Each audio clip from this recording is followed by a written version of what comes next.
इंदौर के वरिष्ठ पत्रकार कल्पेश याग्निक की आत्महत्या मामले में आरोपी बनाई गई महिला की जमानत प्रस्तुत करने वाले की जमानत को लेकर क्राइम ब्रांच ने मोर्चा संभाल लिया है और अब न्यायालय के सामने क्राइम ब्रांच के द्वारा तमाम सबूत रखे जाएंगे, जिसे लेकर क्राइम ब्रांच डीसीपी ने मीडिया से बात की है। Crime branch DCP Rajesh Tripathi के मुताबिक वरिष्ठ पत्रकार कल्पेश याग्निक ने 2018 में आत्महत्या की थी, जिसको लेकर एमआईजी थाने पर सलोनी अरोड़ा पर प्रकरण दर्ज हुआ था, जिसकी न्यायालय से 5 लाख की जमानत देने की बात सामने आई, जिसमें केदार डाबी नामक व्यक्ति ने जमानत दी। इसकी जानकारी मृतक कल्पेश याग्निक की आत्महत्या मामले में जिस केदार डाबी ने जमानत दी थी, वह 2022 में क्राइम ब्रांच द्वारा की गई फर्जी जमानतदारों पर कार्रवाई में आरोपी था, जिसमें केदार डाबी को भी आरोपी बनाया गया था। माननीय न्यायालय ने इसी आदेश पर जमानत दी थी कि वह भविष्य में कभी भी किसी को जमानत नहीं देगा, लेकिन उसने फिर से एक बार जमानत दी, जिसे लेकर उसे गिरफ्तार किया गया और अब उससे पूरे मामले में पूछताछ की जा रही है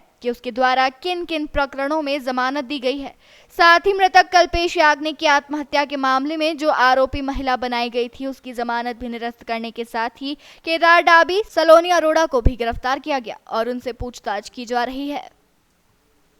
ये एक घटना हुई थी वर्ष 2018 में 12/7/18 को एक दैनिक भास्कर के बहुत वरिष्ठ पत्रकार कल्पेश याग्निक जी की आत्महत्या की ये घटना हुई थी, जिसमें सलोनी अरोड़ा उसमें मुलजिम बनाई गई थी और ब्लैकमेलिंग का ये केस दर्ज हुआ था एमआईजी थाने में। इसी को लेकर के सलोनी अरोड़ा की जमानत 3 बार ली गई और जिसमें पहली बार में ये एक 14/3/19 को पहली जमानत ये उनकी भाभी ने लिया सलोनी अरोड़ा की, और दूसरी जमानत 28/6/21 को हुई, जिसमें कि उनके वकील हैं रेखा श्रीवास्तव, उनकी बहन मधु श्रीवास्तव ने ली, और इसके बाद तीसरे में 3/1/24 को केदार डाबी ने सलोनी अरोड़ा की जमानत ली है। अब इसमें मुख्य बात यह है कि केदार डाबी ऑलरेडी वर्ष 2022 में एक क्राइम थाने में एक अपराध पंजीबद्ध हुआ था, जिसमें फर्जी जमानतदार का जो केस था उसमें केदार डाबी मुलजिम थे, और हाई कोर्ट ने इनकी जमानत लेते समय ये निर्देश भी दिए थे कि ये कभी दोबारा कोई जमानत नहीं लेंगे, क्योंकि इन्होंने फर्जी जमानत ली है। परंतु उस बात का उल्लंघन करते हुए इन्होंने पुनः 2024 में सलोनी अरोड़ा की जो जमानत ली है वो पूरी तरह से अवैध है और फर्जी कागज़ तैयार करा करके और उसकी ज़मानत ली है, जब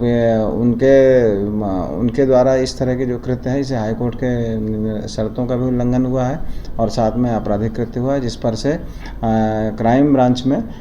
सलोनी अरोड़ा, मधु श्रीवास्तव और ये केदार डाबी के विरुद्ध में 420, 466, 467, 68, 71 इस तरह से आईपीसी के तहत प्रकरण दर्ज किया गया है। और अभी इसमें केदार डाबी को इसमें उठा लिया गया है और सलोनी अरोड़ा भी पुलिस हिरासत में है, जिनकी गिरफ्तारी की जा करके और पुलिस रिमांड लिया जा करके उनसे पूछताछ की जा रही है। सर, कहाँ से गिरफ्तार करा? उसको अभी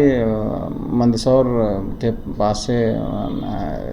उठाया गया है और उनसे पुलिस हिरासत में लेकर के उनसे पूछताछ की जा रही है। पूछताछ के उपरांत प्रथम दृष्टया दोषी पाए जाने पर उनकी इस प्रकरण में गिरफ्तारी की जा रही है और गिरफ्तारी के बाद पुलिस रिमांड लिया जाकर पुनः पूछताछ की जाएगी।